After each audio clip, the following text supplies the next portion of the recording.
Halo Sobat Rumah Tani Bali, ketemu lagi dengan saya Putu Novianti. Pada video kali ini kita akan sharing bagaimana cara kita membersihkan filter di sistem Budik Damber RAS.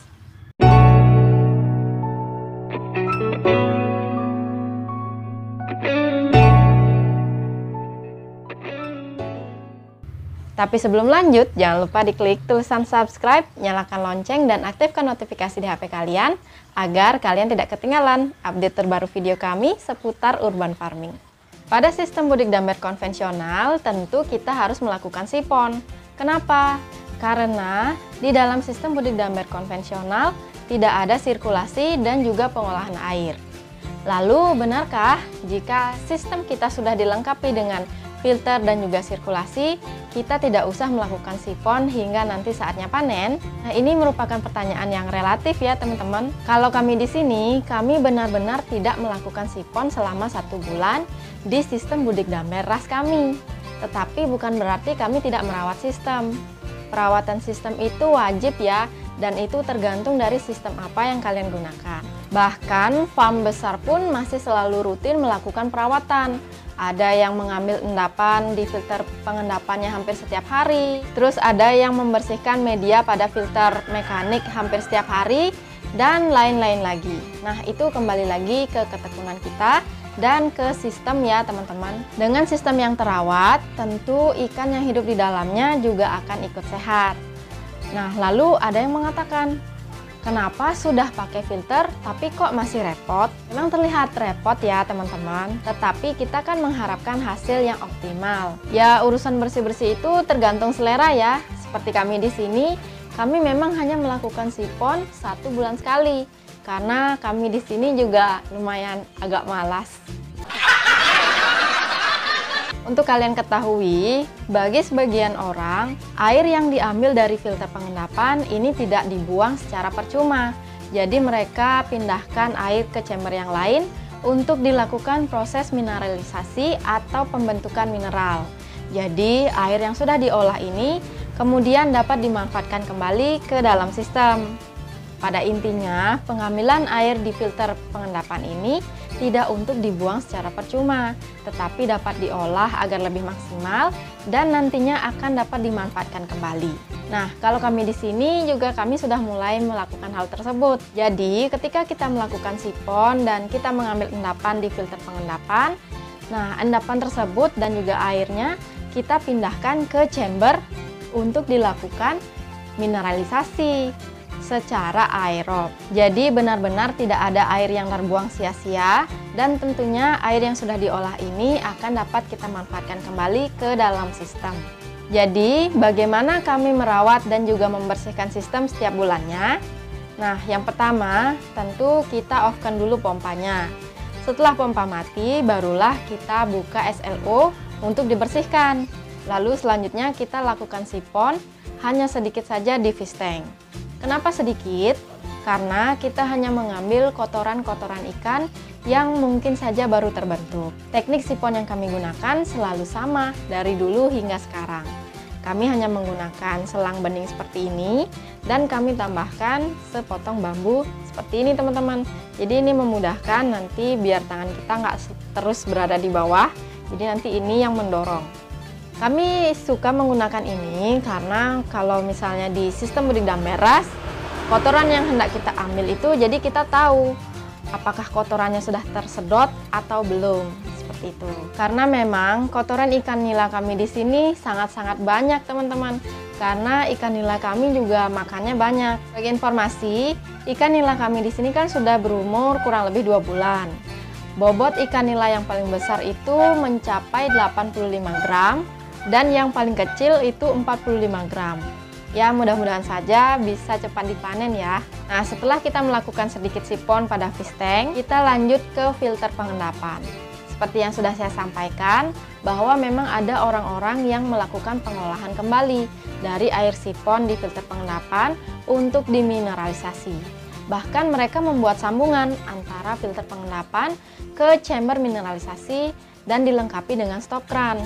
Tetapi karena kami di sini tidak memasang sambungan tersebut, jadi air sipon yang kami ambil di filter pengendapan kami pindahkan lagi ke chamber untuk dimineralisasi. Diharapkan setelah kita melakukan mineralisasi dan kita melakukan bersih-bersih lagi, air mineralisasi ini bisa kita manfaatkan kembali ke dalam sistem. Jadi sistem kita kaya akan nutrisi. Kami tidak mengambil air secara keseluruhan di filter pengendapan. Yang terpenting, semua endapan yang ada di filter pengendapan ini sudah bisa terambil. Nah, lalu kita lanjut ke filter biologi. Sebelum kita membersihkan filter biologi, kita keluarkan dulu media yang ada di filter biologi ini.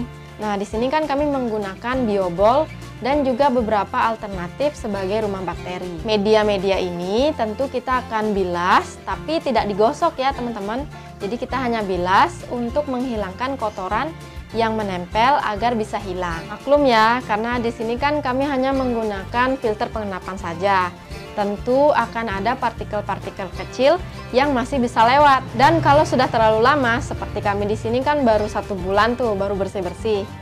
Seperti yang kalian lihat, ada kotoran-kotoran yang menempel di pipa filter biologi. Sebenarnya, jika di sini kami ingin menambahkan 1 filter lagi, yaitu filter mekanik, agar penyaringannya lebih optimal, itu bisa-bisa saja ya teman-teman.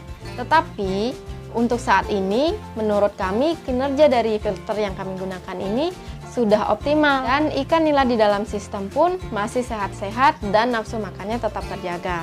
Selanjutnya, kita akan melakukan sipon di filter biologi. Nah, kita lakukan sipon hanya sedikit saja ya teman-teman, karena memang ada kotoran di dalam filter biologi.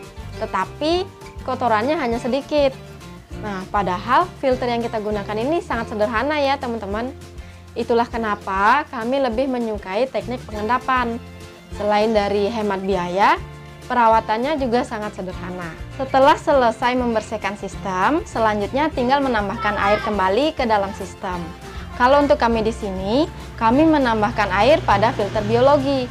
Lalu kami akan hidupkan pompa agar kembali bersirkulasi.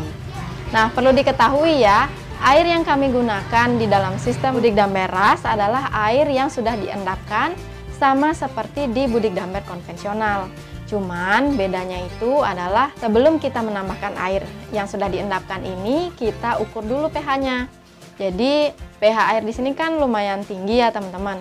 Jadi kita lakukan penurunan terlebih dahulu. Nah, kalau untuk di budik damber konvensional kan kita langsung gunakan air yang kita endapkan tanpa ada penambahan apapun. Untuk menurunkan pH, itu kami menggunakan larutan asam, sehingga pH air yang diinginkan dapat terjaga dan terkontrol di angka 6,5 hingga 6,8. Dan nanti angka ini juga bisa bertahan hingga saatnya nanti kami bersih-bersih kembali.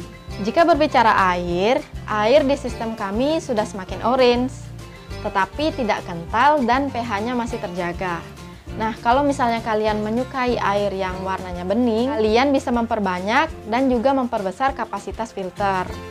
Atau kalian bisa mengambil endapan yang ada di filter pengendapan setiap hari. Jadi kalian tinggal ambil kotoran yang ada di dasar. Nah, ini juga sangat-sangat membantu ya kalau misalnya kalian memang menyukai air yang bening. Tapi kalau untuk kami di sini, yang penting airnya tidak kental, pH-nya terjaga, ikan sehat, dan pergerakan ikan masih terlihat oleh mata. Entah kalian mau membersihkan filter dengan jangka waktu tertentu, entah tidak mau membersihkan filter dalam jangka waktu tertentu, atau mungkin akan membiarkan filter tidak dibersihkan hingga nanti saatnya panen. Nah, itu kembali lagi ke selera masing-masing. Tetapi yang terpenting adalah kita tetap merawat sistem. Pompa ini juga sangat penting untuk kita jaga dan kita rawat agar pemakaian pompa kita menjadi awet.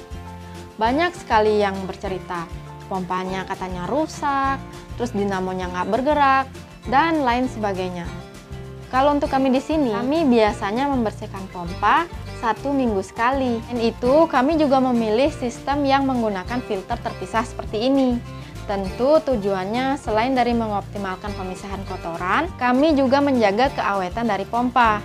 Karena bagaimanapun, semakin banyak kotoran, tentu kerja dari pompa akan semakin keras. Nah, membersihkan pompa juga sangat mudah ya teman-teman. Kalian bisa buka semua komponennya, lalu tinggal dibersihkan.